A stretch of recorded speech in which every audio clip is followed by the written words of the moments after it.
ఆంధ్రప్రదేశ్లో వైఎస్ఆర్ కాంగ్రెస్ పార్టీ నేతల వ్యక్తిగత వ్యవహారాలు హాట్ టాపిక్ గా మారుతున్నాయి. కొద్ది రోజుల కిందట ఆ పార్టీ ఎంపీ విజయసాయిరెడ్డి వ్యవహారం దుమారం రేపింది. తాజాగా ఎమ్మెల్సీ దువ్వాడ శ్రీనివాస్ ఇంటి గుట్టు రచ్చకెక్కింది. వైసీపీలో ప్రముఖ నేతల వ్యక్తిగత విషయాలు ఇలా హైలైట్ అవుతూ ఉండటం ఆ పార్టీకి సమస్యగా మారుతుంది. అయితే ఈ విషయంలో జగన్మోహన్ రెడ్డి ఎలాంటి చర్యలు తీసుకోవడం లేదు. నిజానికి అవేమీ పెద్ద విషయాలు కాదన్నట్లుగా ఉంటున్నారు. ఈ కారణంగా ఒకరి తర్వాత ఒకరు వ్యక్తిగత వ్యవహారాల్లో వివాదాస్పదమవుతున్నారు.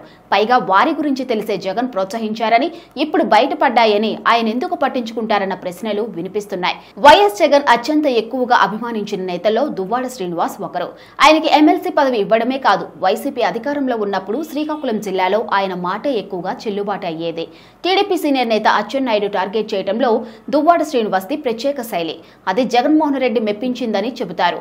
స్థానిక ఎన్నికల్లో అచ్చెన్నాయుడు స్వగ్రామంలో చేసిన రాజకీయం కూడా దువ్వాడ శ్రీనివాస్ పై జగన్లో నమ్మకం పెంచిందని చెబుతారు. అందుకే ముగ్గురు నేతలు పోటీ పడుతున్నా సరే దువ్వాడికే జగన్ టికెట్ ప్రకటించారు. కానీ ఈ మధ్యలో ఆయన మరో మహిళతో వివాహితర బంధం పెట్టుకున్నారని, అది వారి కుటుంబంలో చిచ్చుకు కారణమైందని తెలిసింది. ఈ విషయం జగన్ వద్దకు వెళ్లింది. చివరికి ఆయనకు కాదని ఆయన భార్య దువ్వాడ వాణికే టికెట్ ఇవ్వాలని అనుకున్నారు. ఇన్ఛార్జిగా ప్రకటించారు కూడా. కానీ చివరికి దువ్వాడ శ్రీనివాస్ కే టికెట్ ప్రకటించారు. దువ్వాడ వాణిని బుజ్జగించారు. కానీ ఫలితం మాత్రం నిరాశను కలిగించింది. అంటే దువ్వాడ ఫ్యామిలీ సర్కస్ గురించి తెలిసి కూడా జగన్ ప్రోత్సహించారు, టికెట్ ఇచ్చారు. ఫలితంగా ఇప్పుడు అది వైఎస్ఆర్సీపీకి ఇబ్బందికరంగా మారుతుంది. ఇక ఎంపీ విజయసాయిరెడ్డి వ్యవహారం 2-3 వారాల పాటు హైలైట్ అయింది.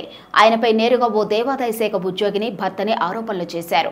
తన భార్యకు పుట్టిన బిడ్డకు కారణం ఆయనేనని DNA టెస్టులు చేయించుకోవాలని సవాల్ చేశారు. ఈ అంశంలో ఆ అధికారిని పెట్టిన మీడియా సమావేశం కూడా వైరల్ అయింది. ఈ వ్యవహారంలో అనేక అనుమానాలు వచ్చాయి. అన్నింటికీ DNA టెస్టు ఫైనల్ క్లారిటీ వస్తుందని అనుకున్నారు. కానీ విజయసాయిరెడ్డి అంగీకరించలేదు.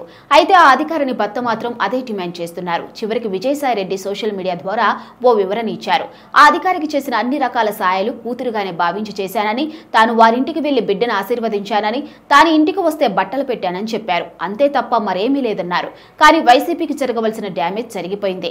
వైసీపీ అధినేత జగన్ నేతల వ్యక్తిగత ప్రవర్తనను అసలు పరిగణనలోకి తీసుకోకపోవడం వల్లే పార్టీకి ఇలాంటి పరిస్థితులు వస్తున్నాయని అంటున్నారు విశ్లేషకులు.